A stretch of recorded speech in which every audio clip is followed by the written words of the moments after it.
How did veganism, after turning vegan, it helped you physically, mentally and spiritually in your journey? Again, it didn't help me. Ouch! यार ये मत कर. Hi everyone, welcome to another episode of Spreading Smiles. This is your host for the day, Shantwana.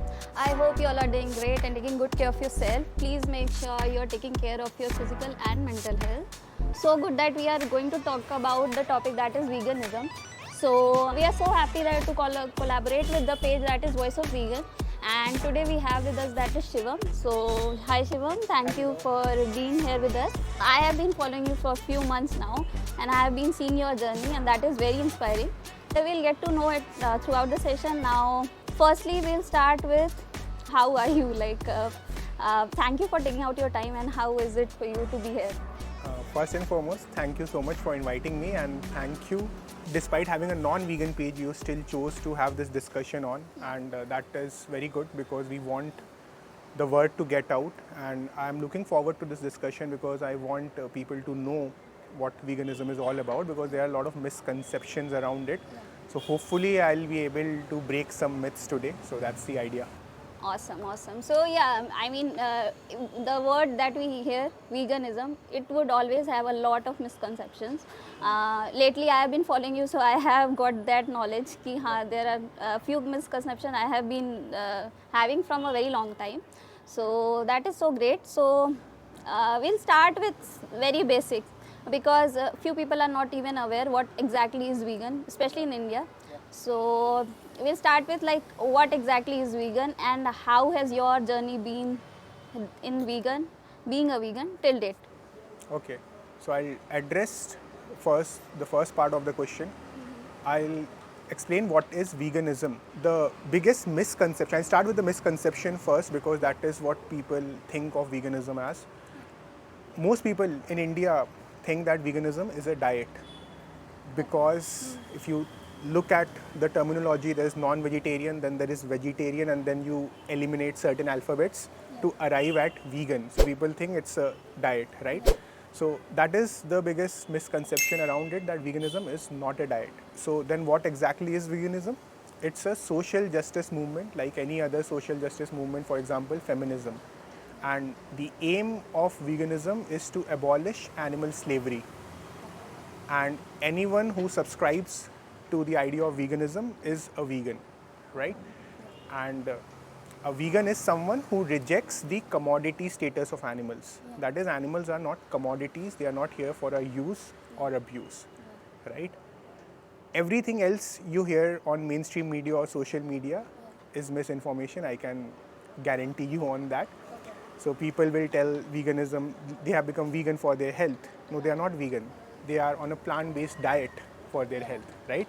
So the diet aspect is called the plant-based diet, right? And people can have a healthy plant-based diet or a junk food diet, but they can still be vegan, right?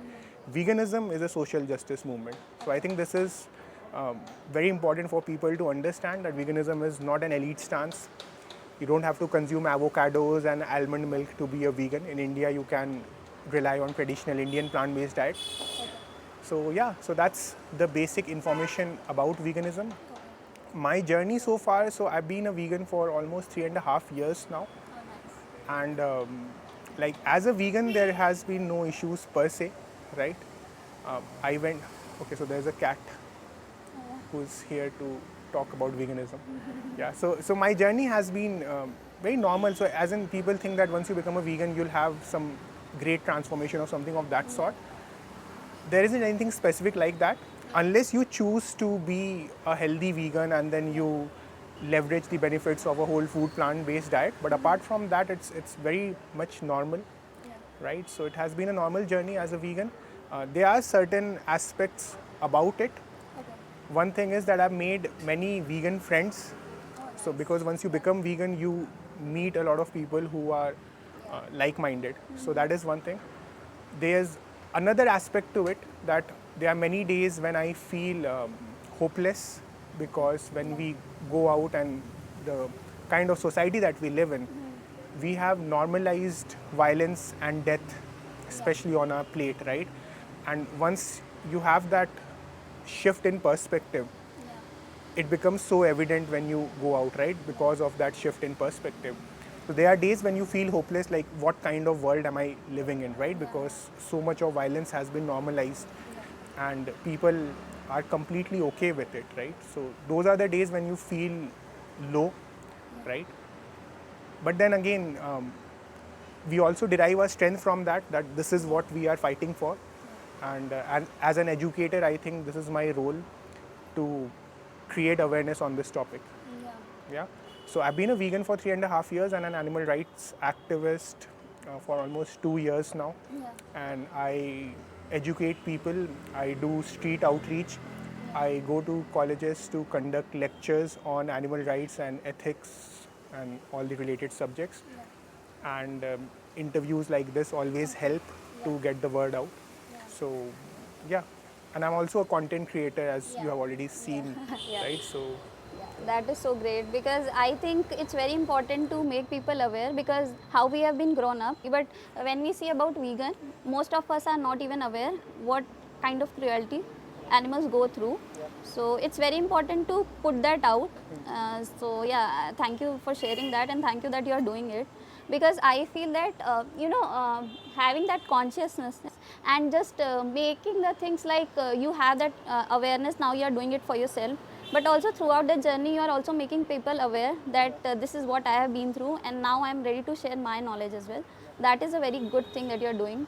So I mean, sharing your wisdom is very important, and also I think it takes a lot of courage, I would say, because initially you don't know how to figure it out, and it also takes a lot of time to be enthusiastic all the time to follow it. So how did you come up with that spark, and what made you keep going? as a vegan, I don't think we need courage or enthusiasm or willpower.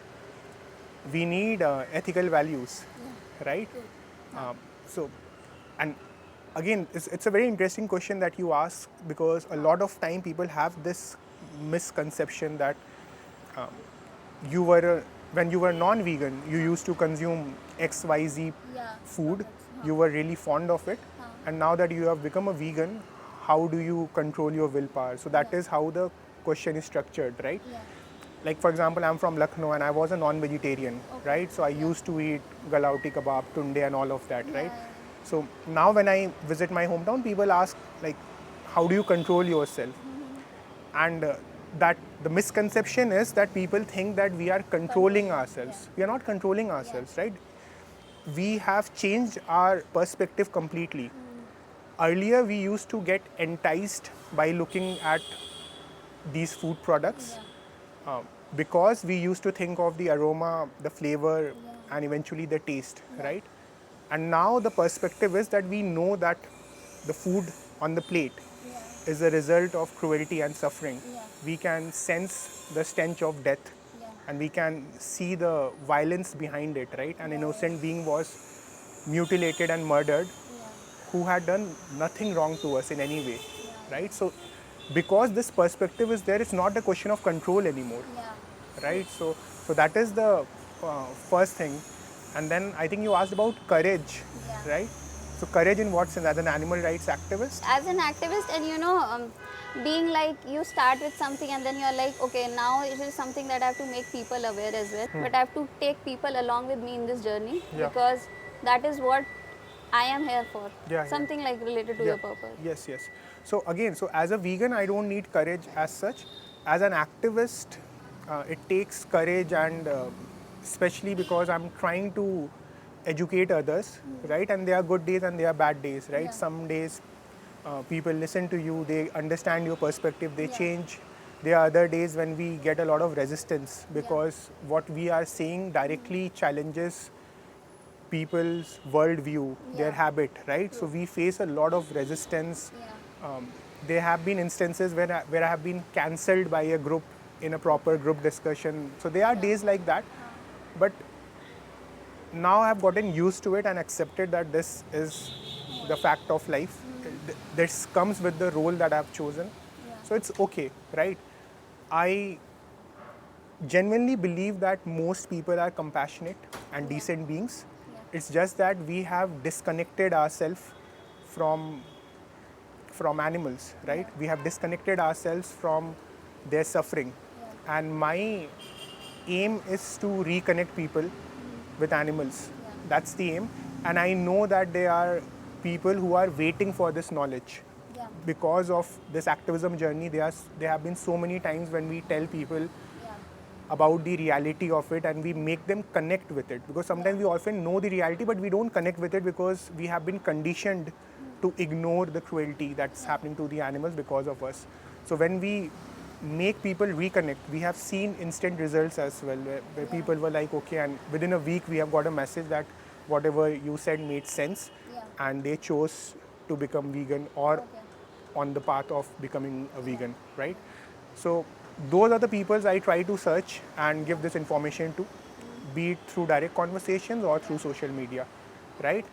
Eventually there will still be people who will be supporting animal cruelty, and we can't help that.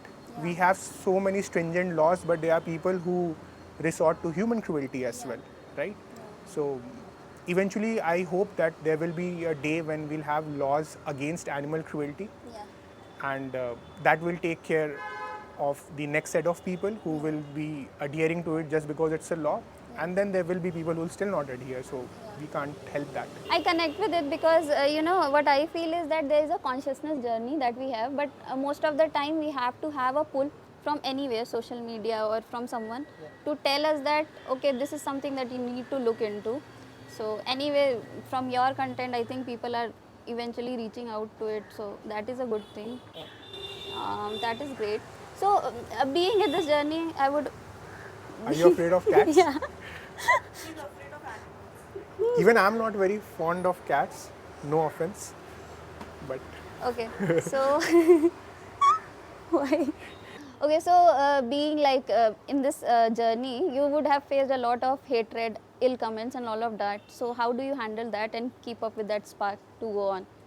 Yeah, so earlier I used to feel bad about it, but now I've gotten used to it because I've consciously thought about the process. And like I said, there will be naysayers always, right? No matter what you do. More so in this space of vegan activism, because like I said, you are directly challenging someone's beliefs and habit, right? So we will face a lot of resistance that way. And I've just accepted it that this is a part of life. I'm just exercising my right of spreading the truth. And more often than not, truth is discomforting, right? Because it directly attacks a person's bias, it attacks their ignorance, right? Because once you face the truth, your ignorance is taken away, right? Some people use hate comments as a coping mechanism. So instead of feeling bad, I now sympathize with them that this is how they are reacting to it, right? Most of the hate comments, or probably 90 to 95% of the hate comments is on social media. Barely in real life conversation I get hate comments. I think we have interacted before. I'm soft spoken that way. Even though I'm assertive, but I don't get very aggressive. So I don't face hate comments in person, right? Because it's very difficult to be hateful to someone in person, right? So social media is more of like they put a mask and then they are able to say whatever they want to. Exactly. So there is no ownership in what people are saying. So 95% of the hate comment is on social media.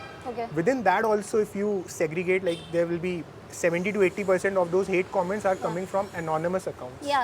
Right? So that I agree. So, I mean, why should I feel bad about receiving hate comment from someone who's using an anonymous account to abuse me, right? So it's okay. I think I wish that they seek help from someone and probably they get the help that they need in life. Yeah, that is good.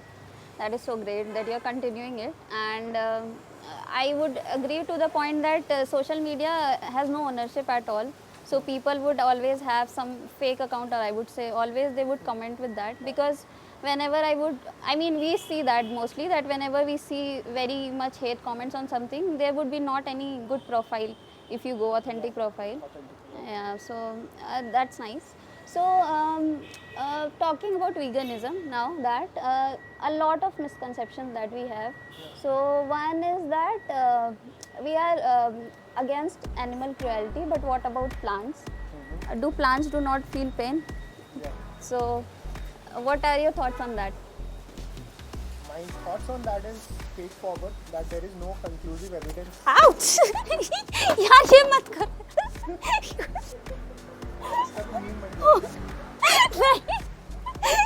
यार ये मत कर.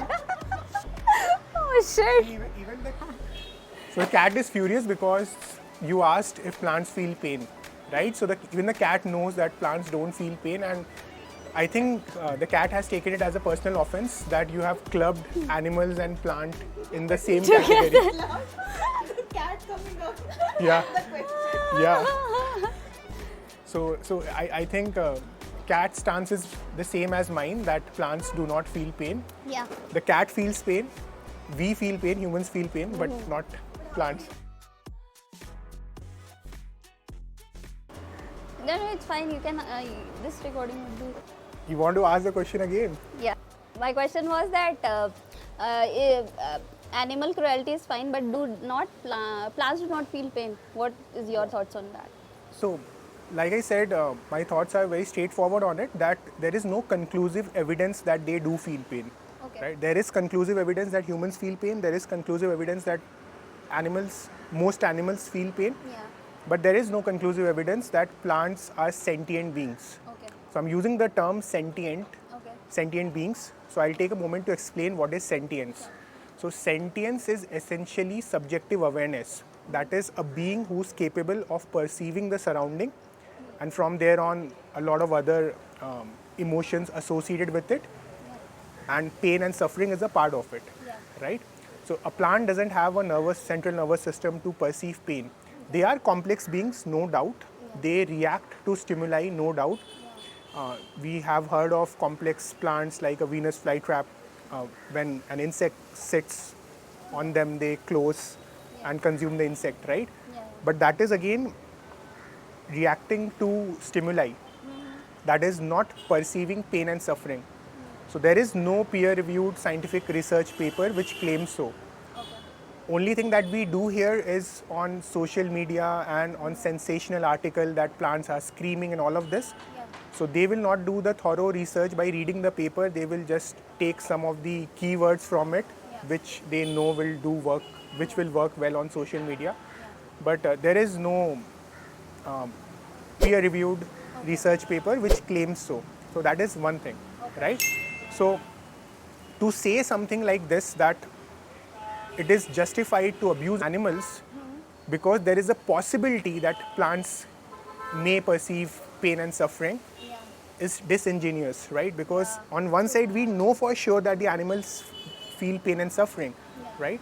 And in plants case we don't know, right? So that's a disingenuous argument. That is again like a coping mechanism. You are coming with something to justify your habits, right? No one has ever consumed KFC thinking that plants feel pain, so why not consume a KFC, right? This discussion comes into picture only when people are challenged on the morality of eating animals, right? So that is one thing. Second thing is that more plants are consumed on a diet when you are consuming animal flesh or animal derived product. Why is that? Because a hen or a goat or a cow or any other animal that humans consume in one way or the other, what are they fed? They are also fed plants, right? So a major portion of the global agricultural land is dedicated for animal grazing and producing feed for these animals, right? And there is also a loss in efficiency when we consume animals versus when they consume plants, right? Because at every tropic level there is loss of energy, right? If an animal is consuming plants, let's say, then they are consuming energy, and then they are utilizing that energy in their movement, probably their thinking process, their digestive system, right? But when a human consumes that same animal, we are not consuming the energy associated with movement. We are not consuming the energy associated with their digestive system. We are only consuming the energy which we get in terms of their flesh or body secretion, right? So there is a massive loss of energy. Like I said, so first thing is, on plants feeling pain and suffering, there is no proof of that, right? That's one thing.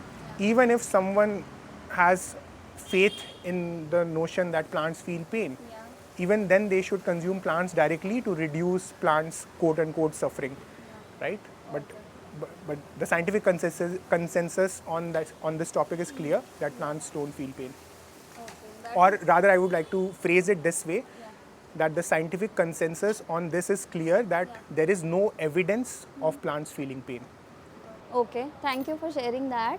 So another misconception that is very common is that aren't humans designed to eat meat, and wouldn't world be overrun by animals if we don't consume, if humans don't consume?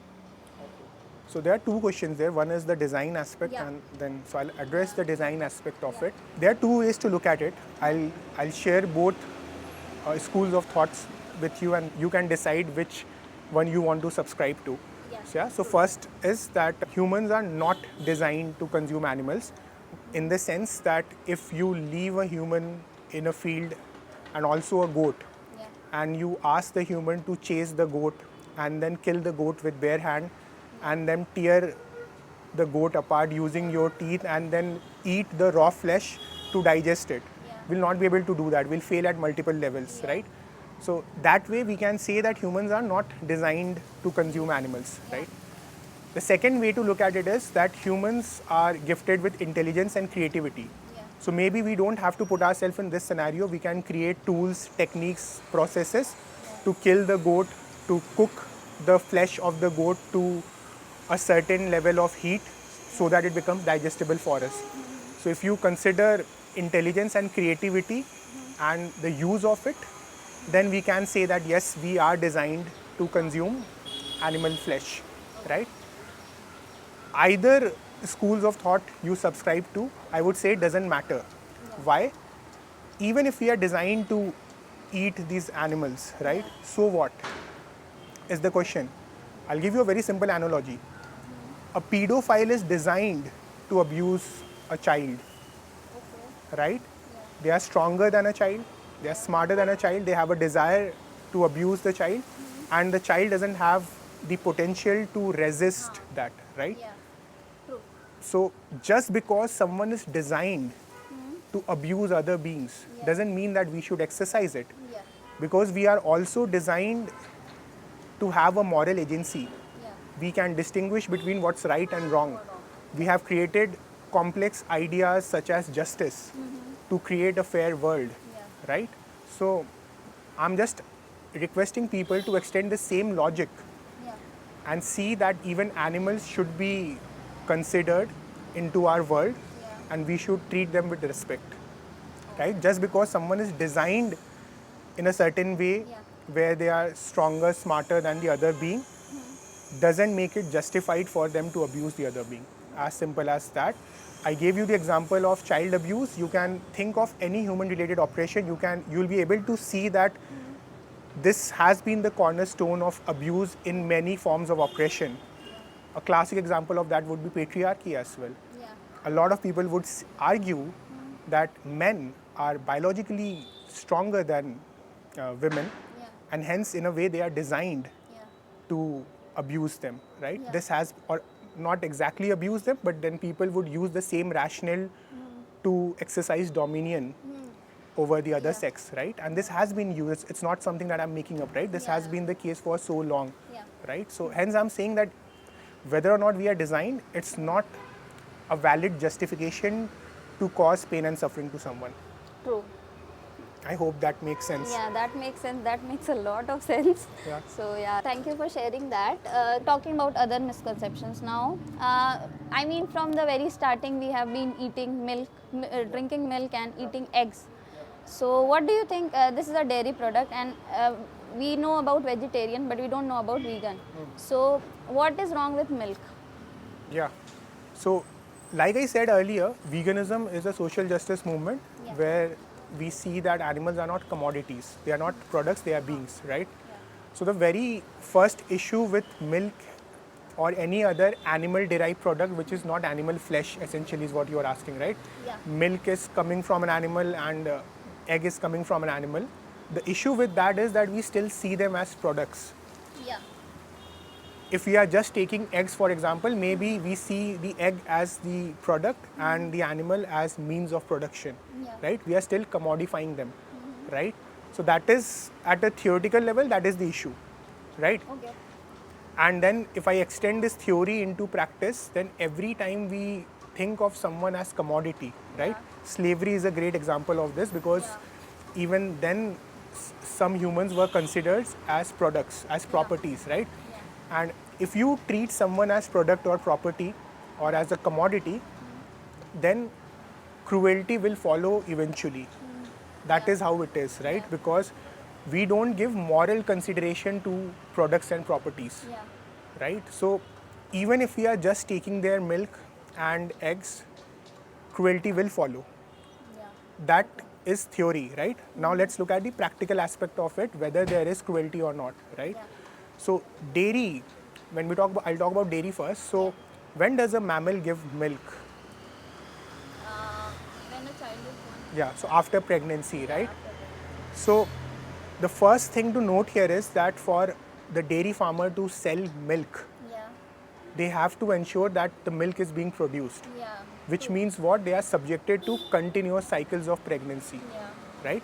In human terms, if I ask you or if I ask my female friends and sisters, or even for that matter, males, if I ask them like how many pregnancy cycle would a woman would want to go through or a man would want their loved ones to go through, right?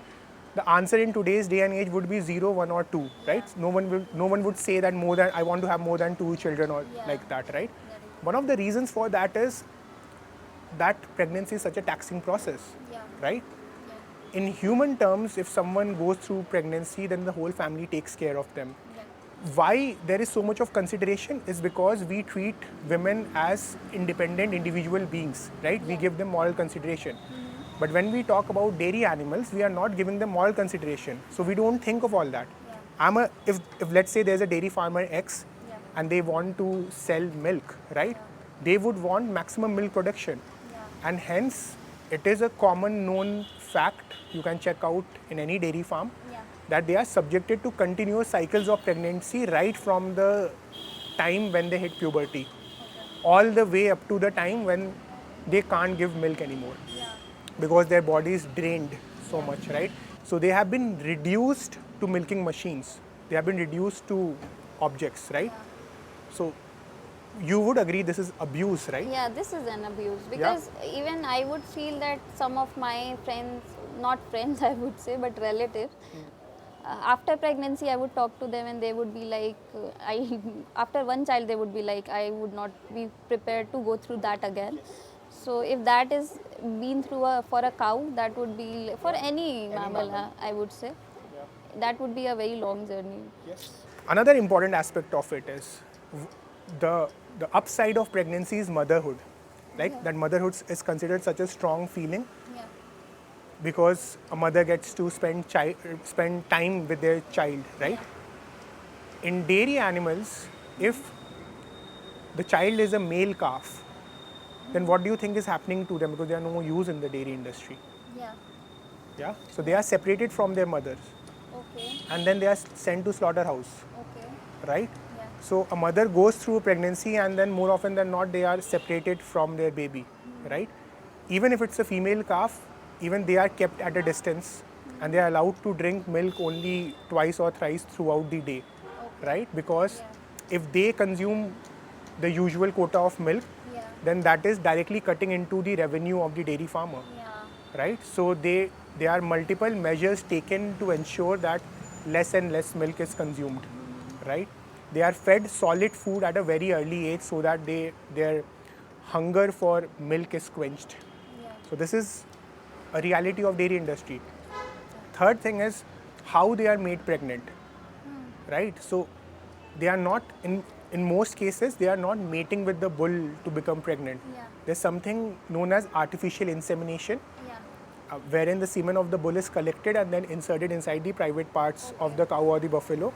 If you see a picture or a video of an artificial insemination, you'll notice that 2 humans will hold the leg of the cow. They will be kept inside a rack. In foreign, the industry term for that is rape rack. Right? They will hold the leg and then one person will wear gloves and insert their whole hand inside their private parts so that they can put the semen there so that they get pregnant, right? In human terms, we'll call it sexual abuse, right? What else are we going to call it, right? Again, a misconception here is that people think that this is not happening in India, right? This is happening in the West because in India we treat cows as our mother, right? This is happening in India, and it's not something like a hidden process. In fact, it is promoted by the government, right? Already, I think there is 40% coverage of artificial insemination in whole of India. In Karnataka, it is 60%.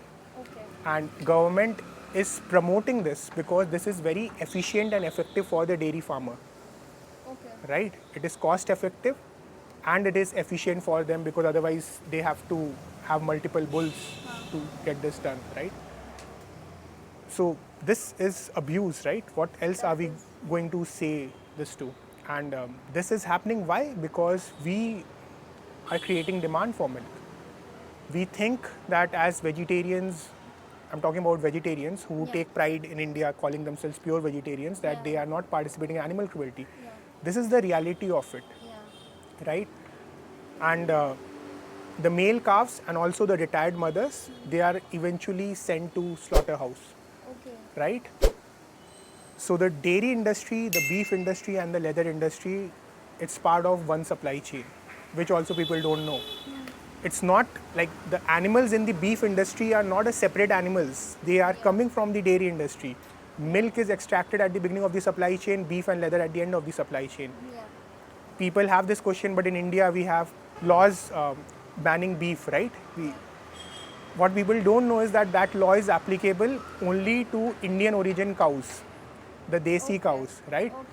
That law is not a national law. It's not happening in all the states, right? And only 20% of the milk in the country is supplied by the Indian origin cow.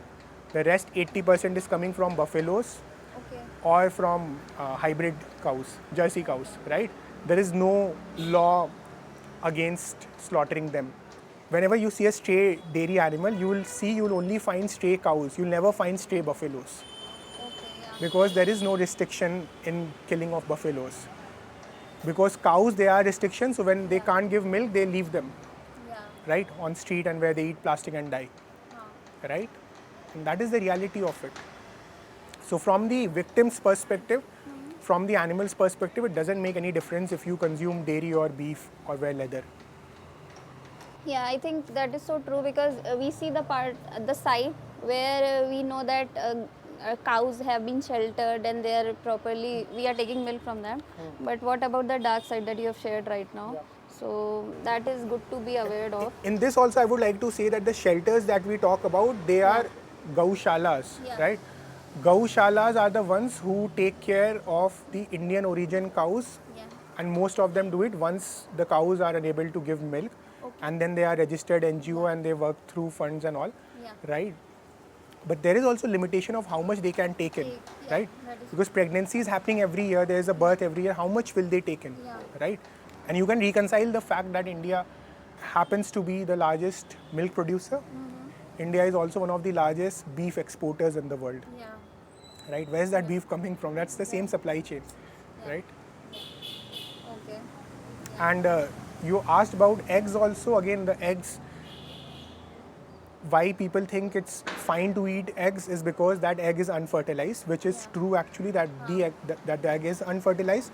But you have to see where that egg is coming from, right? You have to see again the whole supply chain, right? You have to see the egg which was one generation older, right? When that hatches, if it's a male chick, then they are killed on day one because they are no use in the dairy industry. So why are those male chicks killed? So that we can consume eggs, right? And if it's a female chick, then they are artificially impregnated, they are crammed in small cages, and then they are again reduced to a commodity whose job is to only produce eggs. That's it, right? So yes, the egg is unfertilized, but it's not cruelty free. Okay. Yeah, thank you for sharing that. That is something, I mean, that is a lot to process firstly. And I think a part of that cruelty industry we are not aware of or we don't see because that is not something that we get to know on a daily basis, or maybe people don't share it. So thank you for sharing that. So another misconception I would say, because if someone turns vegan, people say vegan is not a balanced diet. and people need to take supplements if they turn vegan. So, what do you think? Is that a misconception? I mean, it is a misconception when people talk about balanced diet. First and foremost, anyone who's making this argument, we should see their diet. If anyone is consuming junk food, processed food, then they are not consuming balanced diet anyway, right? So, what I'm trying to say that this comes from a dishonest position when people say that veganism or a plant-based diet is not sufficient, because the person who's making this argument may also not be consuming a well-balanced diet, so as to speak, right? That being said, as a vegan, there is B12 supplement, which is something which vegans should take because we don't get it from other sources, right? That is true for most vegetarians as well, right? So it's not a vegan related issue per se. And even the non-vegetarians in India are not consuming non-veg on a daily basis. They are consuming once in a week or so, right? So even they should take B12 supplements, right? Second important aspect to this is that even the poultry animals are fed B12 supplements, right? So instead of if you go to Amazon India, if you search B12 for poultry, you will get the whole list of brands who are selling it on Amazon, right? So instead you can take B12 directly, right? B12 deficiency is very common, right? And vegans are barely any population in the country, right? But if you go to any health diagnostic center, they will have a package for B12 and D3 together, because that is a prominent problem in the country anyway, right? So apart from that, there is no issue with regard to plant-based diet for general population. For individuals, again, that is true of any person. For any diet, you'll have to see what you are deficient in, and for example, if someone is deficient in iron, they'll have to ensure that they are consuming more iron related food and supplements if needed, right? But generically speaking, that if someone is on a plant-based diet and hence they are lacking nutrition, that is a false statement. We have enough evidence for it.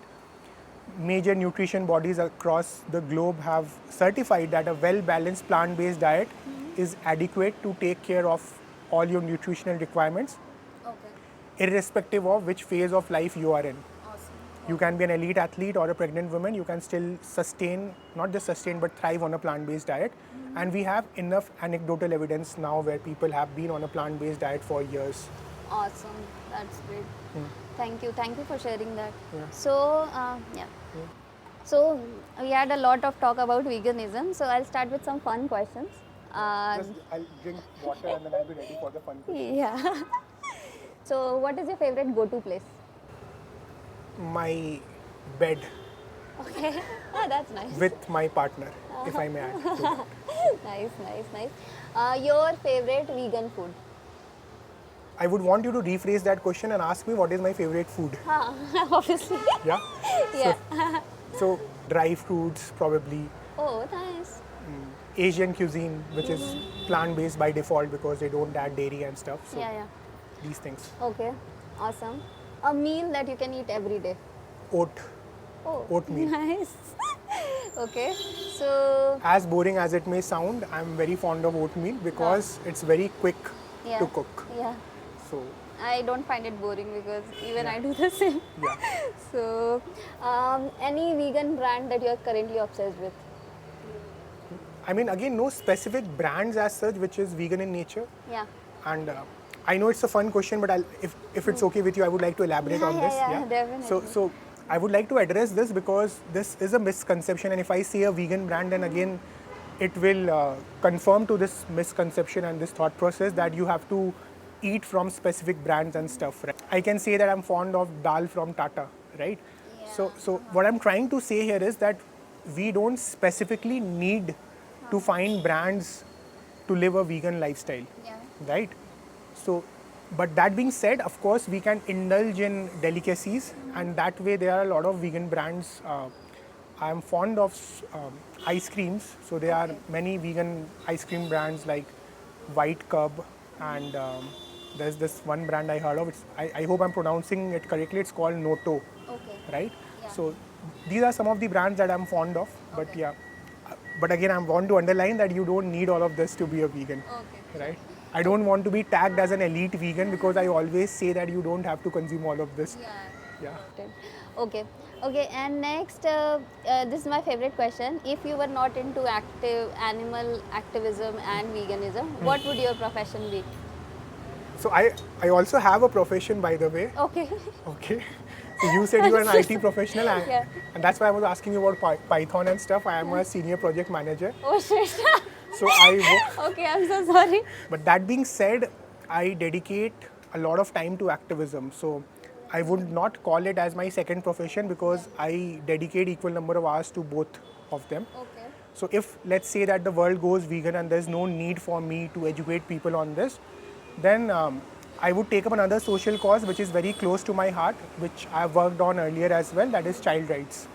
So I've worked with Child Right India Foundation, that is the 1098 helpline number that you would have heard of. So I've worked with them. So that is another cause which is very close to my heart for the same reasons that animal rights is, that the victim is not in a position to offer organized resistance and hence they are abused by their abuser, right? So same logic, different.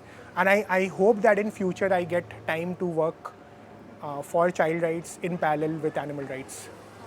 That is great. So, coming to that, now that you have mentioned, how do you manage your time? So Being into both, like awareness and handling everything professionally. yeah, so I think it's more than time management, it's about priority management. So there are very few things in my life which I indulge in. One is my full-time job, and then the activism, which is also now has become a full-time job. And then there are relationships which I want to cherish in my life, be it with my partner, with my parents. So like there are very limited things in my life. So because of this, I don't indulge in anything else, right? So I don't go out on weekends to party. I'm not saying that partying is a bad thing. I just don't have the bandwidth to do it, and it's not something I'm compromising because I am very happy in the sense that whatever I'm doing, I find purpose in that. So those are the priorities, and then between them I have to balance. So that's the only thing. Amazing, amazing. So, next would be like, how did veganism, after turning vegan, it helped you physically, mentally, and spiritually in your journey? Again, it didn't help me in any of these ways. Okay. And I want this to clarify because a lot of time people get into veganism thinking of it as some sort of spiritual awakening. It's not actually, it's just an issue about animal rights, right? I do get satisfaction from activism, if you want to put it that way, that I'm helping others realize and then they are making a change. But apart from that, health-wise, I've always been a fitness enthusiast, so I've always watched out for my health. I was doing it before also, I'm doing it now also, and there is nothing holding me back as a vegan. Mentally, I just take solace in the fact that I'm not contributing to animal cruelty, but that is evened out by the fact that there is so much of animal cruelty around me and there is that discomfort coming from there. So whatever comfort I'm taking from the fact that I'm not contributing to animal cruelty is cancelled out by the fact that everyone else around me is participating in it. So nothing, so it hasn't enhanced my mental health in that way. I don't think there is any logical or scientific evidence that it should, right? And spiritually, again, it's not a direct action of veganism, or it's not a direct correlation coming from, not correlation. It is not a direct cause of veganism, but there can be a correlation associated with veganism that after becoming vegan, I think I have enhanced on my empathy, right? So that has helped me understand people better. Awesome, awesome. So that is so great. Thank you for sharing your journey. We would just wrap it up, but before letting you go, what advice would you like to give to the youths today to stay motivated and make the world a better place? First and foremost, I would ask them to go vegan, right? And do so because it's an injustice that we are causing to these animals, right, who have done nothing wrong to us. And I'm very hopeful from the youth today because I see them standing up for the right causes.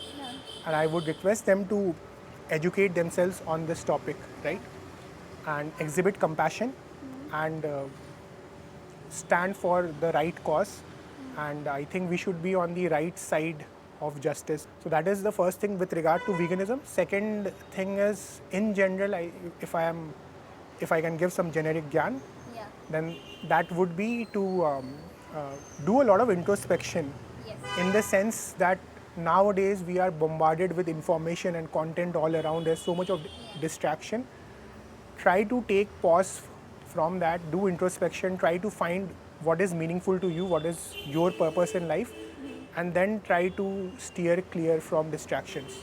Right? That's the only thing which I think is not a problem only with the youth, but even with older people, because of the way technology has evolved. Right? We are distracted. Our attention span has reduced a lot. So, in general, I think this will do a lot of good to anyone who does introspection and pause from time to time and look at the bigger picture.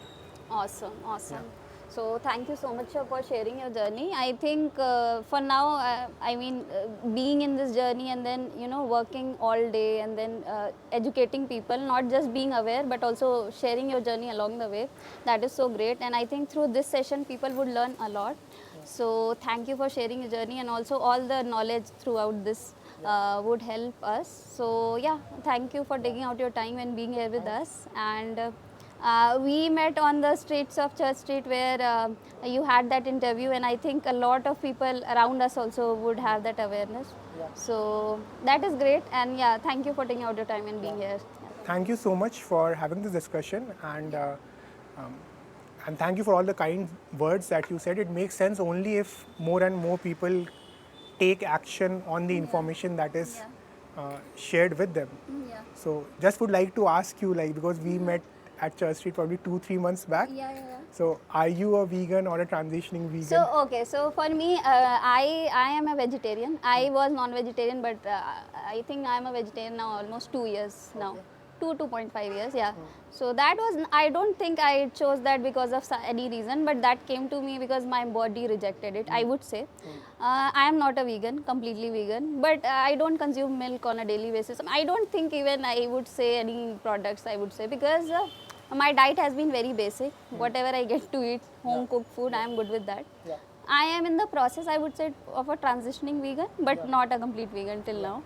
So that's really good to know that you are transitioning vegan if you are thinking about going vegan. I would just like to address one point there, because this is again a very common thing which I hear from a lot of people when they say that I have reduced my intake significantly, right? And then we feel that there is some good cause associated with it, because we were consuming, let's say, 100 units of animal product, and now we have reduced it down to 10 units. So we think that, okay, 90 units consumption has come down. Then I give them this perspective, I'll give you the same, right? When we recognize something as abuse, right, then we always strive to stop it completely. Let's take a hypothetical example. Let's say we have a common friend who's abused by her husband, right? We come to know of that abuse, then we'll never wish that her abuse should be reduced from 15 days a month to 2 days a month, right? We'll not take pride in saying that we have reduced it, because abuse is abuse, right? And every time as individuals or as a society, when we demand dairy products, then we are directly contributing to murder and abuse of these animals, right? So I'm sharing this with you is because in the transitioning phase, if you think from the product's perspective, it will become very difficult for you or for anyone to transition to veganism. It will be very easy if you think from the victim's perspective, right? That switch, when you see a milk or a cheese product, when you think about the dairy animal and what they were subjected to, once you see that, then the switch becomes really easy. And we have a very strong vegan community in Bangalore. So if you want, we could get you added to these transitioning vegan WhatsApp groups. So like basic queries, why to go vegan is something which I'm sharing with you. How to go vegan is something that you can ask there, right? What can you do to get the perfect taste for your coffee, or how to get probiotics if you are not consuming curd, and questions like this, right? So people from similar background can address these queries, and then it becomes easier. Okay. Oh, that's great. Yeah. Yeah. Okay. Yeah. So yeah, thank you for being here. Thank you and so much. Thank you for sharing your journey. Yeah. Thank you.